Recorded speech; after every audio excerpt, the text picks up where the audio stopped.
अस्सलामु अलैकुम रहमतुल्लाहि व बरकातुहू। मैं आपको वेलकम करता हूं हमारे जर्मन उर्दू कोर्स में।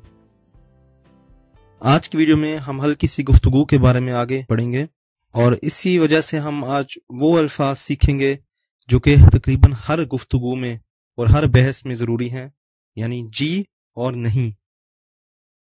जी यहाँ को जर्मन जुबान में या कहा जाता है। या एक बहुत आसान सा लफ्ज़ है, उसके कोई ख़ास रूल्स नहीं, कोई ख़ास कायदा नहीं। मसलन अगर कोई सवाल करे kannst du Deutsch sprechen, क्या तुम जर्मन बोल सकते हो, तो मुख्तसर सा जवाब इसका होगा या इससे बेहतर जवाब अगर आप देना चाहें या ich kann Deutsch sprechen, और यही तरीका ज्यादा मुहज़्ज़ब है। या के साथ हम नाइन का लफ्ज भी आज सीखेंगे। नाइन का लफ्ज जो इसमें ए और ई शामिल हैं उनको आई बोला जाएगा, यानी नाइन। यहाँ पे भी हम वही मिसाल देते हैं। अगर कोई सवाल करे kannst du Deutsch sprechen, तो इसका मुख्तसर सा जवाब होगा नाइन, या इससे बेहतर जवाब होगा nine ich kann nicht Deutsch sprechen, नहीं मैं जर्मन नहीं बोल सकता, और यही ज्यादा मुहज़्ज़ब होगा। इस जवाब में आपको एक और लफ्ज शामिल करना होगा जो कि निश्ट का लफ्ज है। निश्ट का मतलब ही नहीं होता है। या और नाइन के लिए भी और अल्फाज इस्तेमाल हो सकते हैं। हम आज आपको कुछ इस तरह के अल्फाज सिखाएंगे। मसलन stimmt यानी हाँ बिल्कुल दुरुस्त,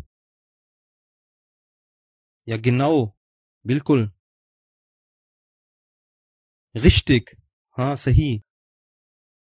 ये अल्फाज सिर्फ हाँ के लिए नहीं आते, बल्कि इसके जरिए आप तस्दीक भी कर सकते हैं एक बात की। इन अल्फाज को आप या कहने के बाद भी इस्तेमाल कर सकते हैं। मसलन die deutsche Sprache ist einfach, कि जर्मन जुबान आसान है। या stimmt हाँ बिल्कुल, या सिर्फ stimmt बिल्कुल। अगर आपको किसी सवाल का जवाब नहीं आता हो तो आप दो तरीकों से इस बात को वाज़े कर सकते हैं। एक तो ये कि आपको इसके जवाब नहीं आता, यानी ich weiß es nicht, मेरे इल्म में नहीं है। मसलन wie viel Uhr ist der Termin, कि कितने बजे तरमीन है।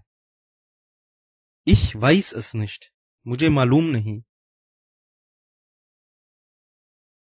ich weiß nicht wo der Lehrer ist, मुझे मालूम नहीं कि उस्ताद किधर है।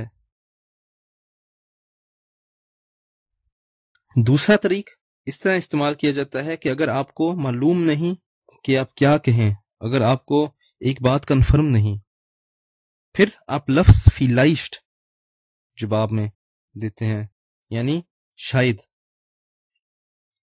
मसलन kannst du mich morgen besuchen, क्या तुम कल मेरे पास आ सकते हो। vielleicht यानी शायद। ich sage dir später Bescheid, मैं तुम्हें बाद में इतला करूंगा।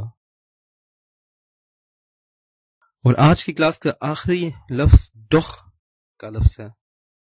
doch का लफ्ज मुख्तलिफ तरीकों में इस्तेमाल किया जाता है, लेकिन या बल्कि के तौर पे, मगर हमारे आज के मौजू में ये लफ्ज तरदीद के लिए इस्तेमाल किया जाता है। doch का मतलब है कि अगर आपके सामने कोई नेगेटिव तौर पे कोई सवाल करे या कोई नेगेटिव बात करे और आप उसके खिलाफ जवाब देना चाहते हो। मसलन das Wetter ist nicht schön, कि मौसम आज अच्छा नहीं है।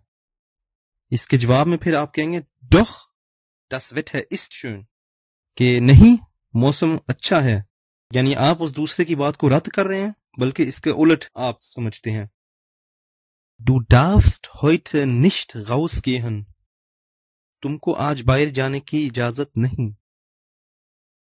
Doch ich werde heute rausgehen, नहीं मैंने आज बाहर जाना ही है। अगली वीडियोस में हम आपको दिखाएंगे कि जर्मन जुबान में किस तरह शुक्रिया अदा किया जा सकता है। अगर आपके किसी किस्म के सवालात हों तो ज़रूर कमेंट्स में लिखें या हमसे रब्ता करें फेसबुक और ट्विटर पर। अगर आपको हमारा कोर्स पसंद आया है तो ज़रूर सब्सक्राइब करें। मैं आपका शुक्रिया अदा करता हूँ। अस्सलाम 60।